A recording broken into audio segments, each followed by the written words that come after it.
A ir buscando en sus Biblias el libro de Hechos, Hechos de los Apóstoles. Vamos a leer desde el capítulo 1, desde el versículo 1 al versículo 5. La semana pasada vimos en forma panorámica una breve introducción a Hechos. Vimos aspectos generales acerca del autor de este libro, del contexto del libro, del tema del libro. Incluso el pasaje de hoy tiene mucho que ver con aquel primer estudio, así que quienes no hayan estado o quienes hayan perdido alguna parte, sería bueno que pudieran escucharlo para revisar dichos aspectos, pero también para observar la forma de abordar la narración que Lucas comienza a hacer en estos versículos que hoy vamos a leer. Entonces, leamos Hechos, capítulo 1, desde el versículo 1. Dice: en el primer tratado, oh Teófilo, hablé acerca de todas las cosas que Jesús comenzó a hacer y a enseñar hasta el día en que fue recibido arriba, después de haber dado mandamientos por el Espíritu Santo a los apóstoles que había escogido, a quienes también, después de haber padecido, se presentó vivo con muchas pruebas indubitables, apareciéndoseles durante 40 días y hablándoles acerca del reino de Dios. Y estando juntos les mandó que no se fueran de Jerusalén, sino que esperasen la promesa del Padre, la cual les dijo: oísteis de mí. Porque Juan ciertamente bautizó con agua, mas vosotros seréis bautizados con el Espíritu Santo dentro de no muchos días. Vamos a orar una vez más. Señor, gracias por tu palabra y gracias por el tiempo que tuvimos en las alabanzas, y gracias porque es justamente eso lo que decía Eduardo: confiamos plenamente en tu obra soberana y en la acción del Espíritu Santo, quien también obra soberanamente sobre nuestras vidas, para edificar, para santificar, para capacitar a tus ovejas, y también para abrir los ojos, dar vida a aquellos que aún no creen. Señor, rogamos que nos ayudes, que me guíes, Señor, en esta mañana, que ayudes a mis hermanos, que despejes nuestra mente de cualquier otro pensamiento y que nos enfoques en lo que tú quieres decirnos por medio de tu palabra en esta mañana. Señor, gracias por este tiempo. Oramos en el nombre de Jesús. Amén. John MacArthur tituló su sermón sobre este pasaje y le puso: recursos para consumar la obra inconclusa de nuestro Señor. Y a mí me llamó mucho la atención este título que le puso John MacArthur al sermón sobre este pasaje. Y viéndolo de esa forma directa, parecería decir que la obra de nuestro Señor está como incompleta. Entendemos que el plan redentor de Dios por medio de Cristo y su sacrificio en la cruz del Calvario son una obra consumada a la perfección. Y esa perfección es tal al punto que no podemos pretender añadir a esa obra, y mucho menos pretender tener méritos propios en esa obra de Cristo. Decimos y reafirmamos con la palabra que esa obra, que la salvación es del Señor y que solamente por su misericordia Él llama al pecador al arrepentimiento a fin de darle vida y fe para creer. Es por ello que entendemos que Dios en forma general hace un llamado al arrepentimiento por medio de lo que hacemos siempre, la predicación del Evangelio, pero también hay solo un llamado efectivo por medio de la vida que el Espíritu Santo da a la persona, a fin de que esa persona que estaba antes muerta en sus delitos y pecados, ahora viva para amar a Dios y para tener en Cristo su único tesoro. ¿Entendemos eso? Y esa es la obra de Cristo, y esa obra es, como nos dice el autor de Hebreos, es perfecta, es un sacrificio perfecto.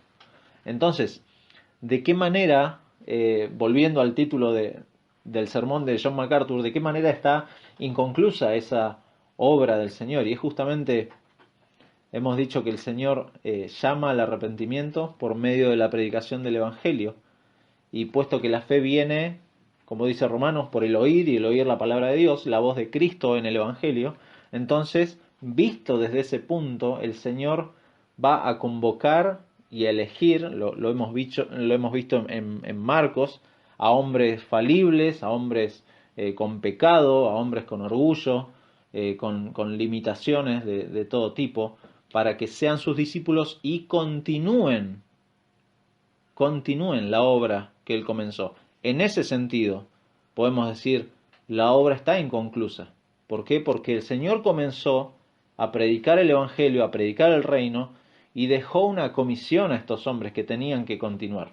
La obra que él comenzó. En ese sentido, estos discípulos van a dar entonces cumplimiento a la comisión del Señor, no solo en predicar el Evangelio, sino también en hacer discípulos, en enseñarles todo el consejo de Dios, teniendo poder por medio de la presencia del Espíritu en ellos, quien en definitiva es quien da finalmente vida a esos oyentes, a quienes están muertos espiritualmente. Entonces, ¿de qué manera está inconclusa?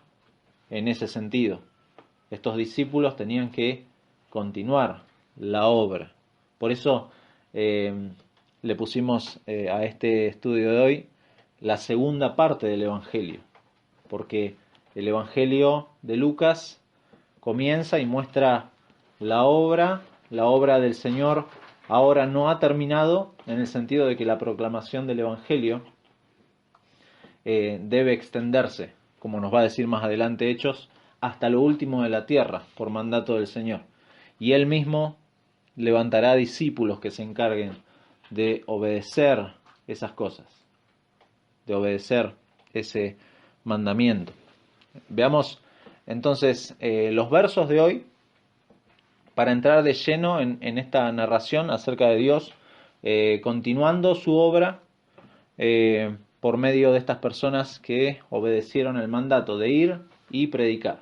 Versículo 1 y 2 nos habla en primer lugar de un personaje, de Teófilo, un hombre del que tenemos pocos datos, y el mundo académico y los comentaristas se han encargado de alguna manera especular quién puede ser, y tenemos material de sobra para hablar de ello. Algo dijimos ya en el estudio anterior, en la introducción de Hechos. Es el destinatario de este segundo volumen, que como también dijimos anteriormente, es parte de un solo libro, Lucas, el Evangelio de Lucas y Hechos de los Apóstoles. En un principio era un solo libro, y este es el segundo tratado, y por eso dice en el primer tratado, oh Teófilo, y hace referencia a este primer tratado de menor extensión que este segundo, y que hace referencia a las cosas que Jesús comenzó a hacer y a enseñar, ese primer tratado.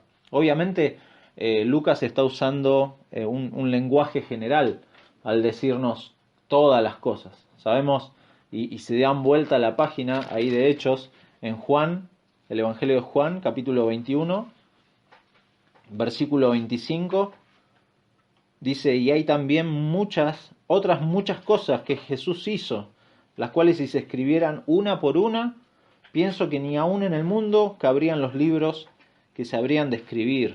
Amén. Ese es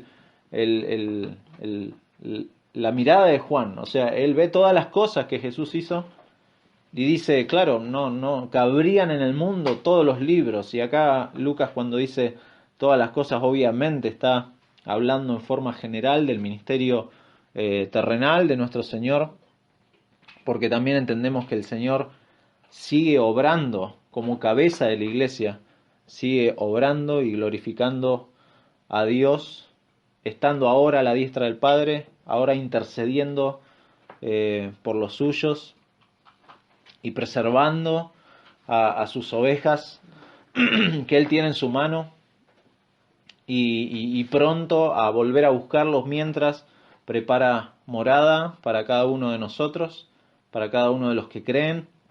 Entonces Jesucristo es quien comenzó, nos dice ahí, todas las cosas que Jesús comenzó a hacer, y usa un verbo que indica que Cristo es el punto de partida de todo y quien continúa dicha obra, es quien en un sentido se embarca, quien inicia esta empresa, quien da el puntapié inicial.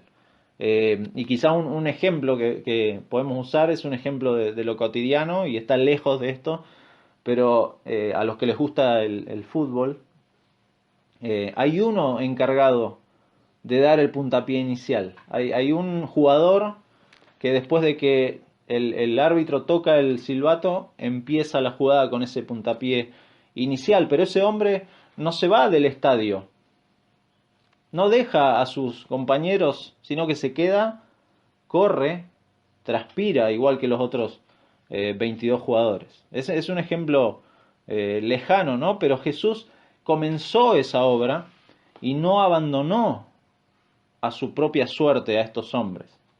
Él es quien gobierna, Él es quien aconseja, Él es quien dirige la iglesia, y el tema de Hechos es la extensión del Evangelio por medio del Espíritu Santo enviado por el Padre y el Hijo para capacitar a estos hombres. Las personas que forman parte de la iglesia obviamente no están librados a sus estrategias y a sus ideas brillantes. No.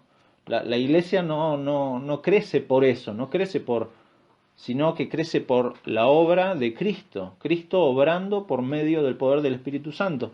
Y de la misma forma la vida del creyente no está librada al azar, a sus sentimientos, a sus experiencias, sino que está dirigido por el Espíritu Santo, mediante la palabra de Dios.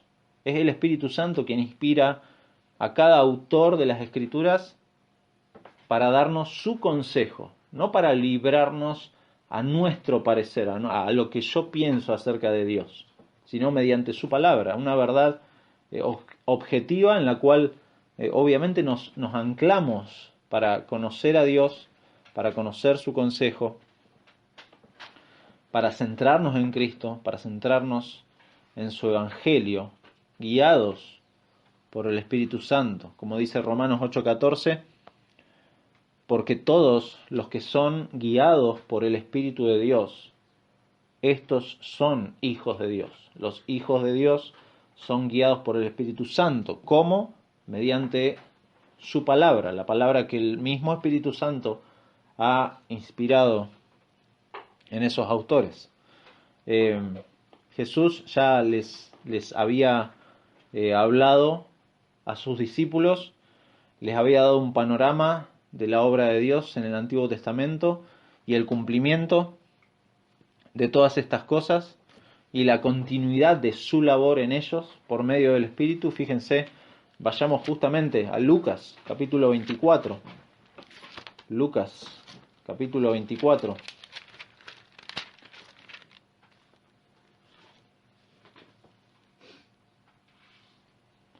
Versículo 44. Y les dijo: estas son las palabras que os hablé, estando aún con vosotros, que era necesario que se cumpliese todo lo que está escrito de mí en la ley de Moisés, en los profetas y en los salmos. Entonces les abrió el entendimiento para que comprendiesen las escrituras.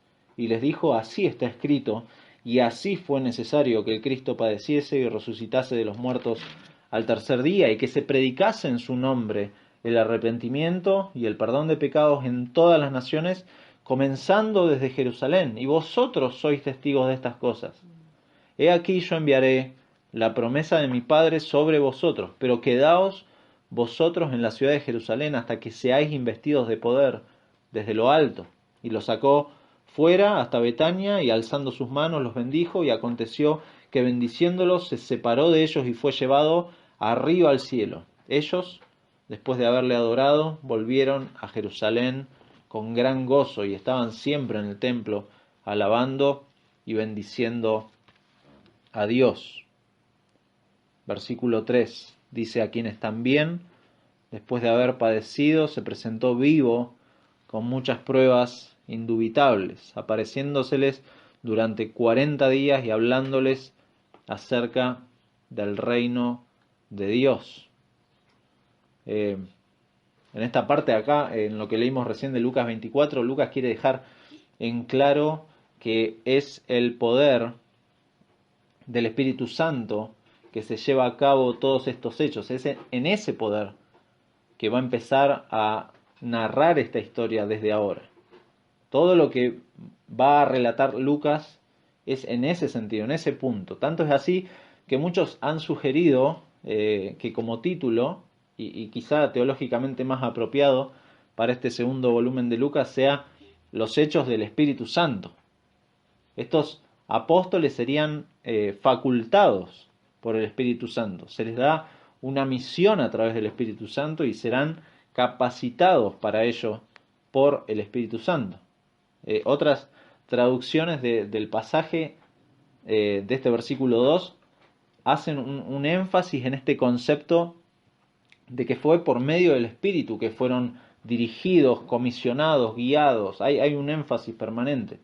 Y este versículo 3 continúa ahora hablando de estos hombres que son escogidos por el Señor para esta misión. A estos hombres, dice, se les apareció. La lista, acá no nos dice, no nos da mucho detalle, pero la lista más exhaustiva de estas apariciones la tiene Pablo. Si me acompañan, Pablo en 1 Corintios capítulo 15. 1 Corintios capítulo 15. Versículo 3 dice: porque primeramente os he enseñado lo que asimismo recibí, que Cristo murió por nuestros pecados, conforme a las Escrituras, y que fue sepultado, y que resucitó al tercer día, conforme a las Escrituras. Y acá están las apariciones, y que apareció a Cefas, y después a los 12, después apareció a más de 500 hermanos a la vez, de los cuales muchos viven aún, y otros ya duermen. Y después apareció a Jacobo, después a todos los apóstoles, y al último de todos, como a un abortivo, me apareció a mí, a Pablo. Pablo fue el último en ver al Cristo resucitado ahí en el camino a Damasco. A estos y muchos otros se les presentó vivo, nos dice aquí en el pasaje de Hechos, con pruebas que no dan lugar a duda, pruebas indubitables. Si hubieran sido pruebas dudosas, estas personas no habrían confiado, no habrían entregado su vida por el Evangelio. Eran pruebas indubitables, que no dejaban lugar a dudas. Si usted, mi hermano, duda en algo, usted se va a quedar quieto.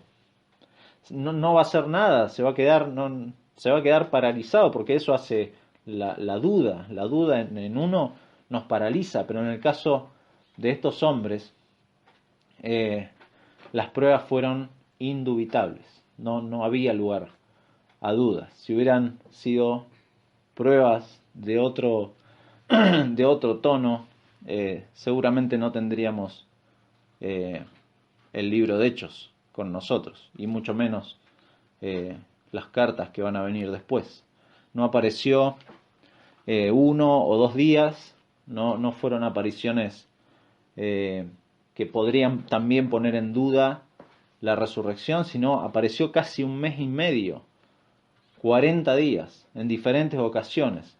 Algunos han especulado sobre qué cosas enseñó Jesús durante esos 40 días.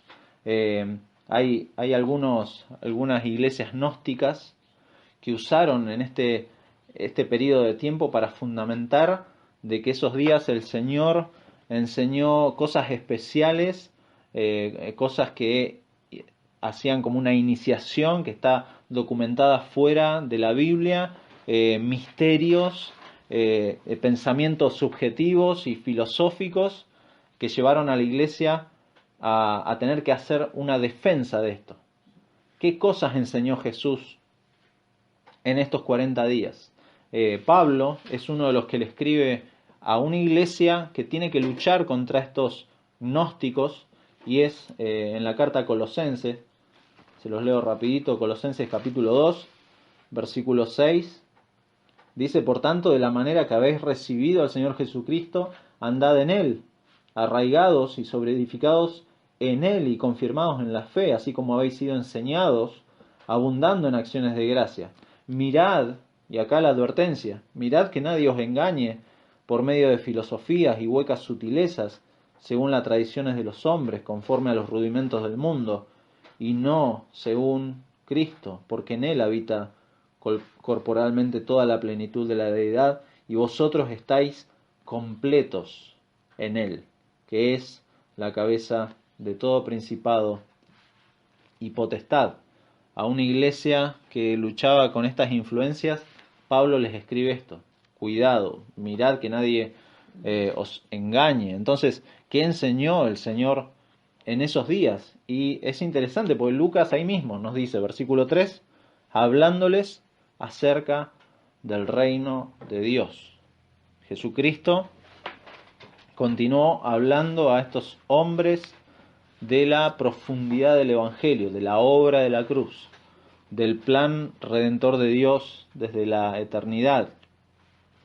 Todo eso es parte del reino y el sacrificio de Cristo como el punto central de ese mensaje del reino, el cumplimiento de toda la ley, de los profetas, lo que leímos recién en Lucas 24. Ese es el mensaje que ellos debían llevar, es el fundamento no solo de su fe, sino el fundamento de la misión. Ese es el mensaje que tiene la iglesia.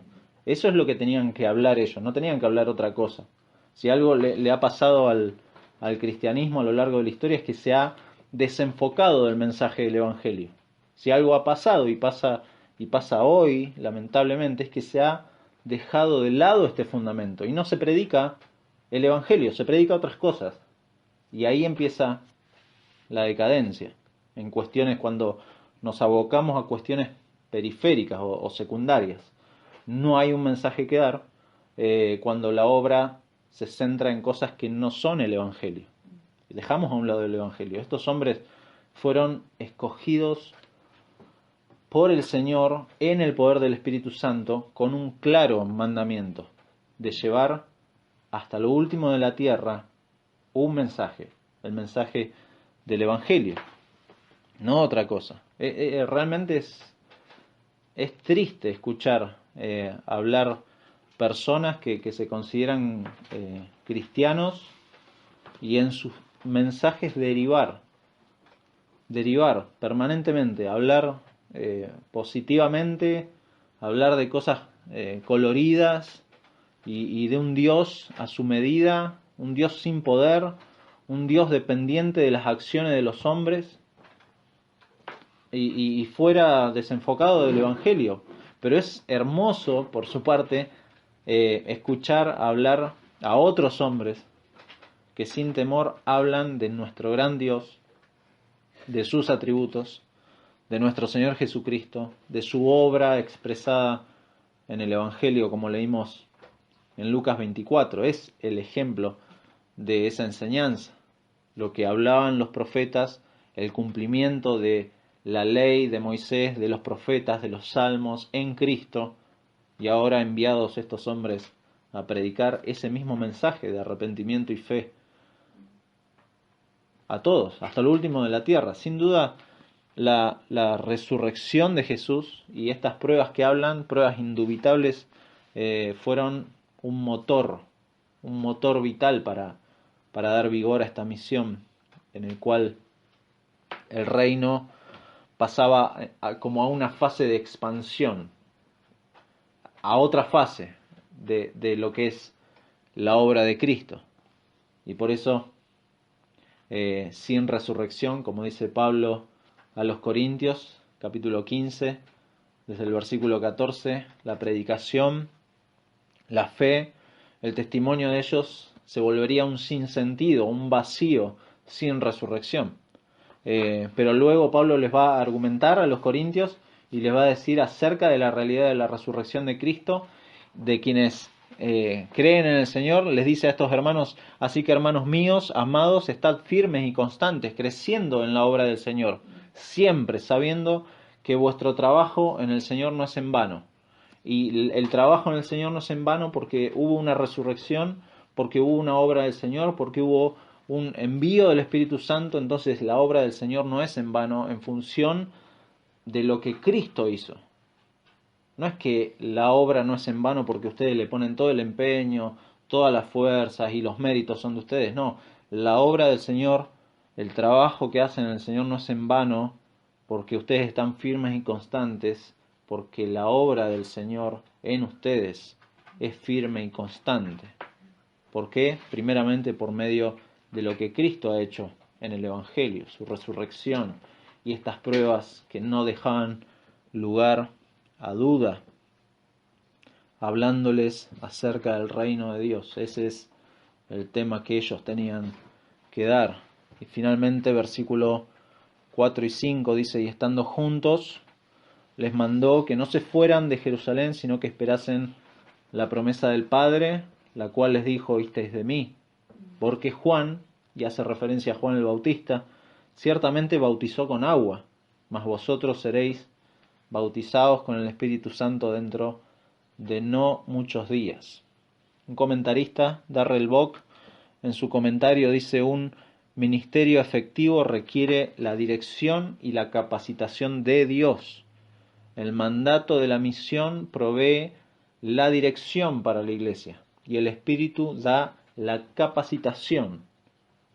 En pocas palabras, los discípulos debían obedecer este mandato claro y debían hacerlo con el fin de buscar la dirección y la capacitación de Dios por medio del Espíritu Santo. La misión es clara, el mensaje es claro, pero necesitan ser capacitados por Dios. No lo pueden hacer bajo sus ideas, no lo pueden hacer con estrategias humanas, es bajo la dirección de Dios. Entonces, un ministerio, el de estos hombres, es efectivo por el solo hecho de obedecer a Dios, no por el pragmatismo ni por los resultados. Si nos guiamos por ello, podríamos decir que el ministerio de los apóstoles fue un fracaso. ¿Han pensado en eso? ¿Se han puesto a pensar en eso? ¿Qué resultados tuvieron? Muchos terminaron martirizados, muchos terminaron presos, muchos terminaron abandonados.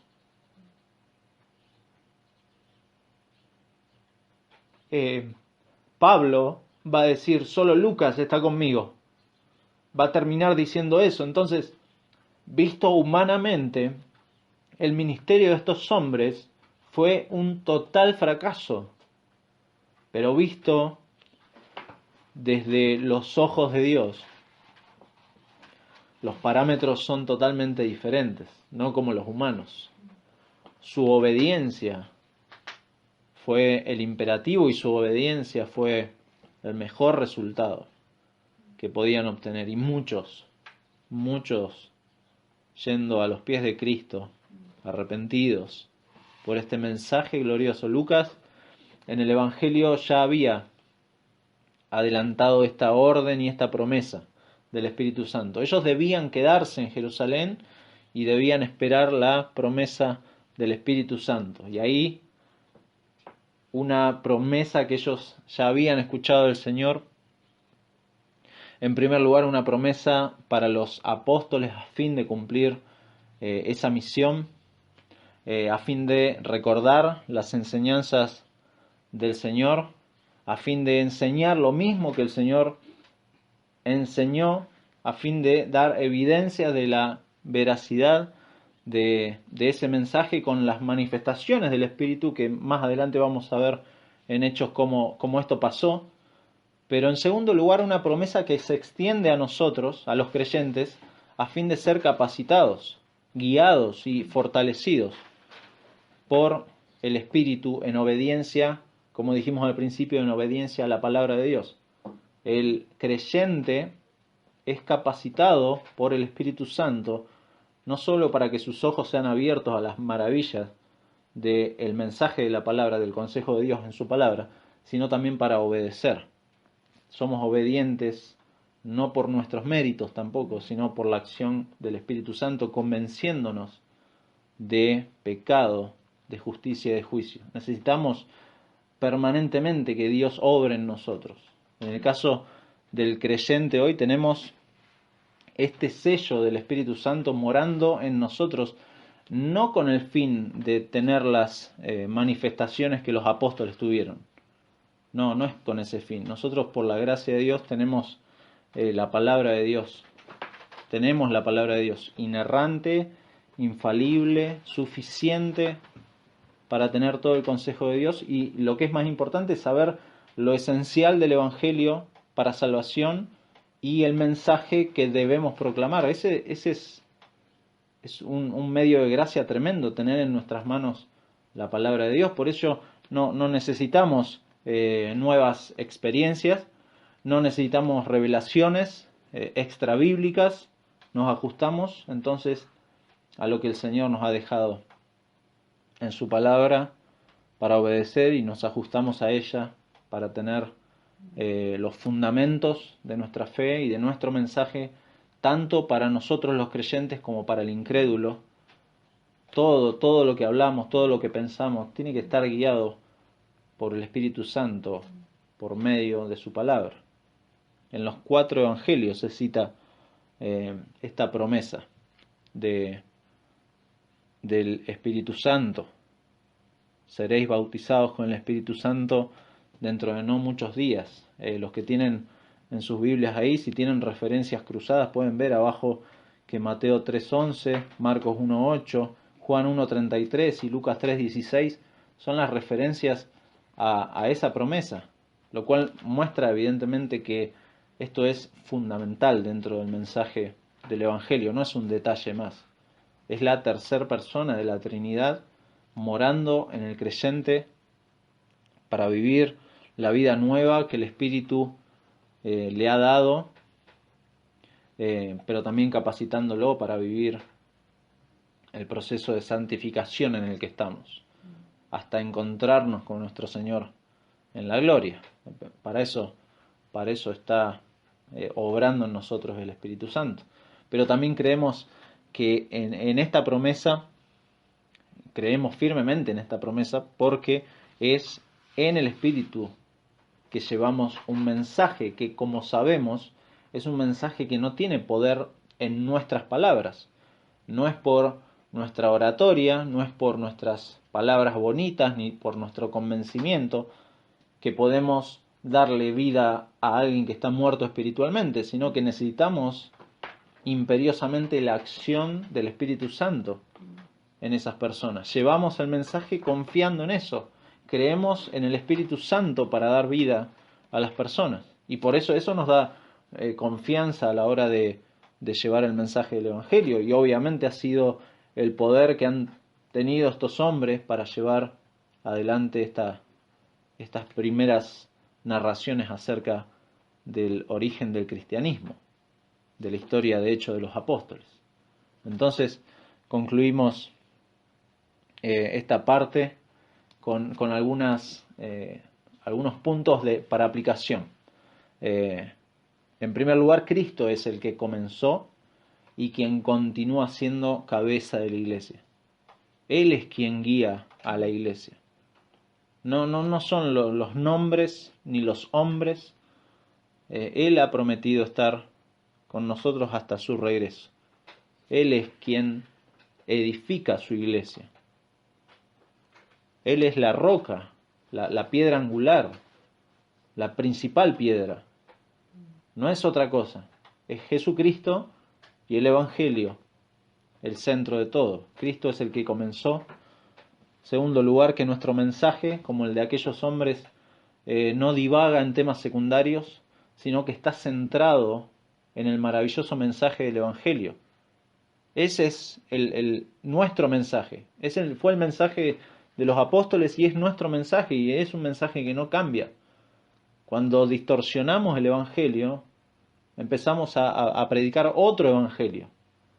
Y como le dice Pablo a los Gálatas, si hay otro Evangelio, bueno, que esa persona se considere anatema, que se considera una maldición delante de Dios, porque no hay otro evangelio, no hay otro mensaje que la iglesia tiene para dar. Es un punto innegociable, es un innegociable de todo lo que hacemos y de todo lo que decimos.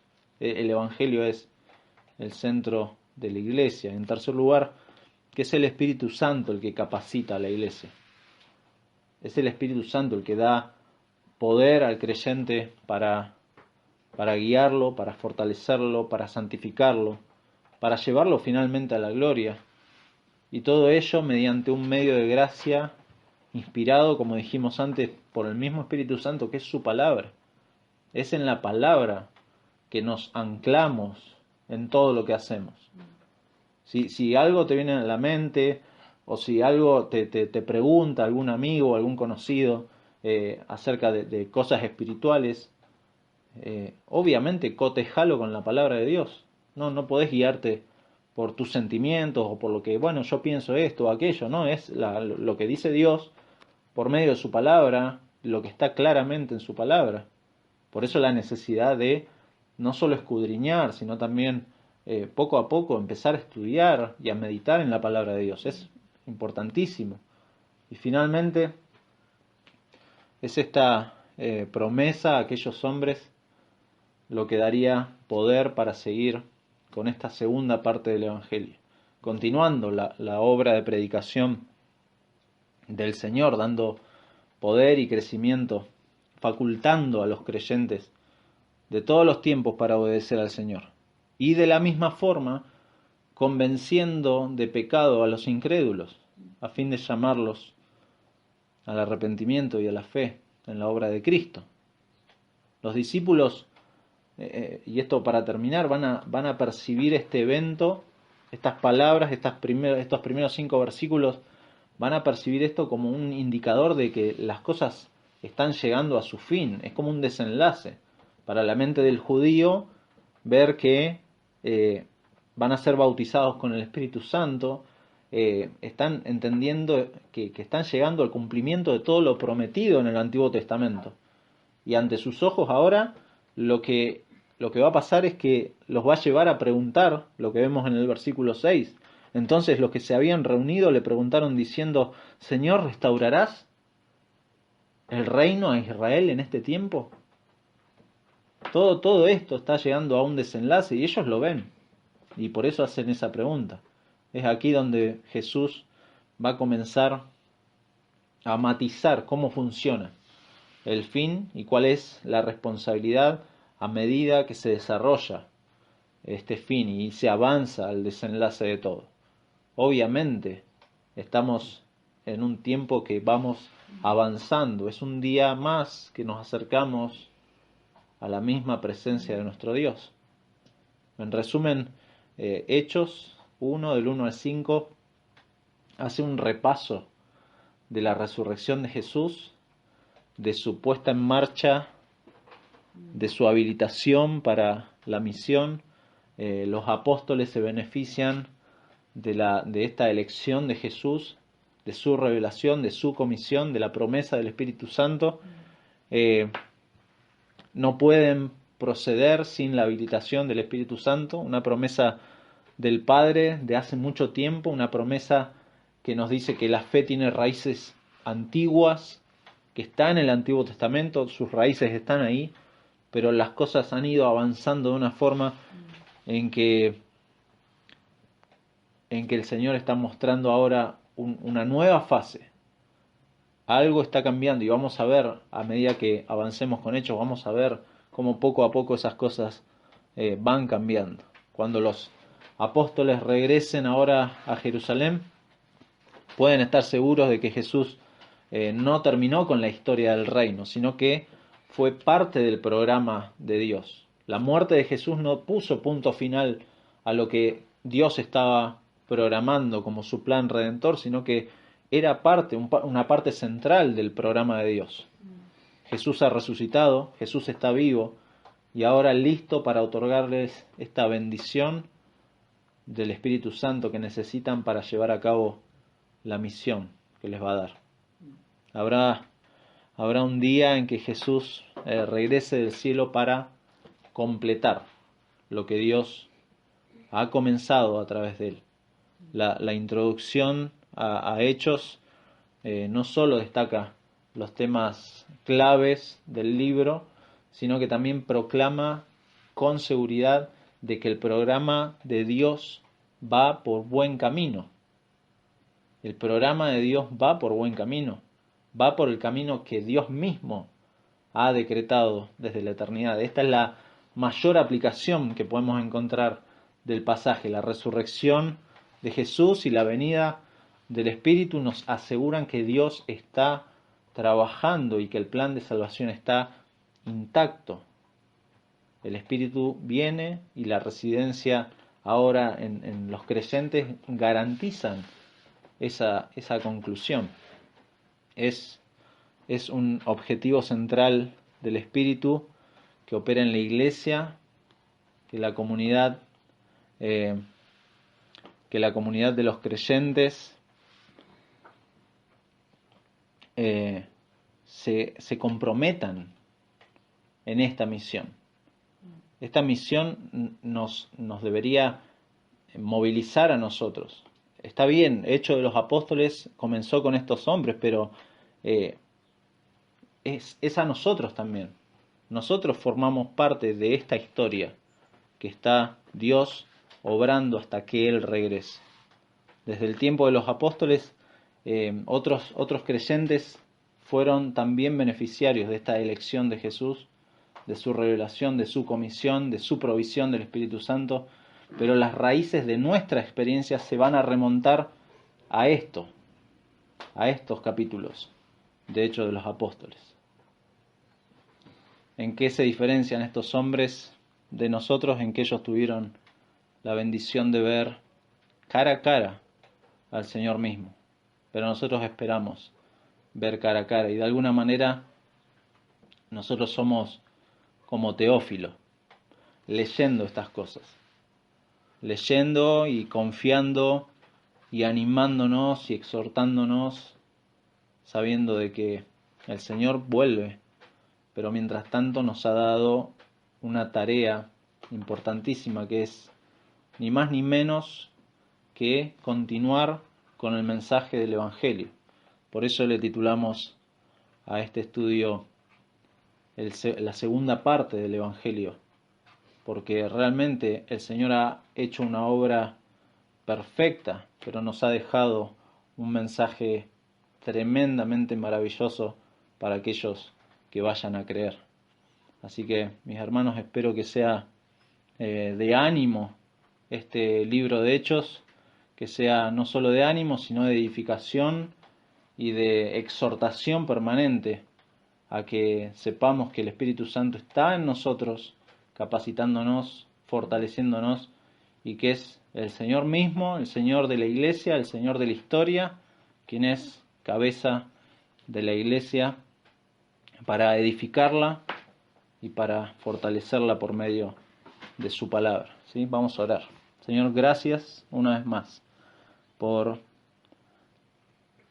la bendición de tener en nuestras manos tu palabra,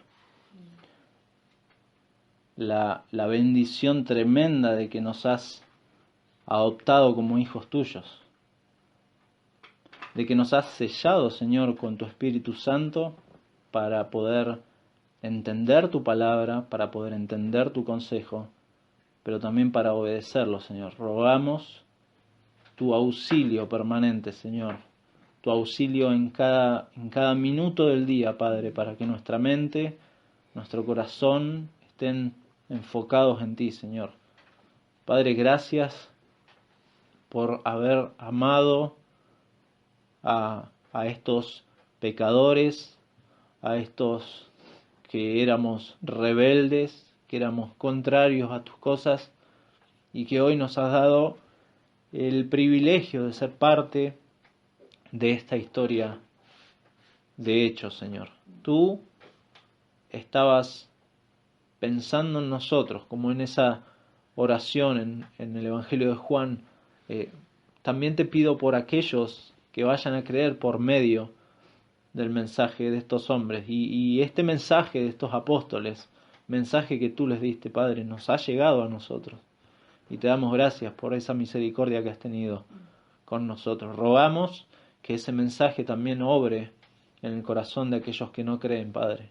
Rogamos que tú salves, porque solamente tú tienes el poder para salvar a aquellos que no te conocen, Señor. Rogamos y clamamos por esas cosas. Y te rogamos nos animes y nos fortalezcas para tener la confianza de llevar también este mensaje a otros, Señor. Te rogamos todas estas cosas en el nombre de nuestro Señor Jesucristo, cabeza de tu iglesia, el Señor de la historia, que pronto vuelve a buscarnos, Señor. En su nombre oramos. Amén. Amén.